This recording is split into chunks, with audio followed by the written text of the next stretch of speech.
First of all, Dalton Trumbo himself, I'm a huge fan of him because, not simply because of the historic impact he's had on our industry, but just as a man.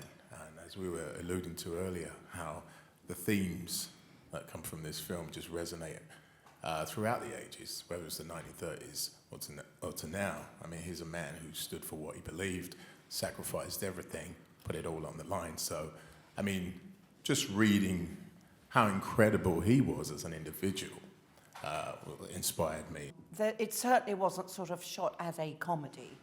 And we did a read-through, didn't we? Few months, 6 months or something before we shot, and the approach in the read-through was not necessarily comedic at all.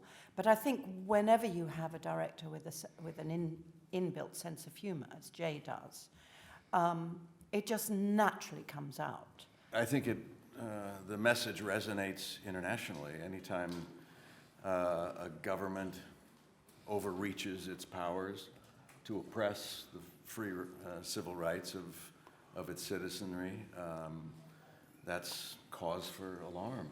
It's just a small section of the government exploiting the fear and propagating paranoia to the people, and it feeds upon itself. And it is a cautionary tale because it's happening now. I wondered, though, what you would have thought of Hedda if you'd actually met her. And on a sort of like... she would have scared the shit out of me, absolutely. Both of those, and the Walter Winchells of the world. And there are a lot of journalists who scare the shit out of me, quite honestly, nowadays. I think Hollywood has always been very political. I think Hollywood is fascinated with politics and vice versa. But I think it's circumstantial that there might be, in any given year, films that are more political than, say, other years. I don't think there's certainly an agenda or any conferences about a movement, which speaks to the whole story of Trumbo, that the House Un-American Activities Committee thought that there was collusion in Hollywood to promulgate communism through film, and it was a ridiculous notion, and it's all based on story and who's in power at any given time.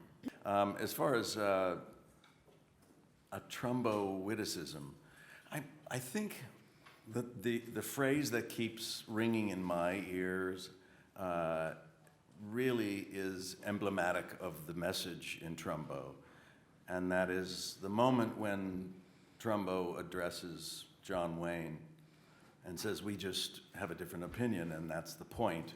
We both have the right to be wrong."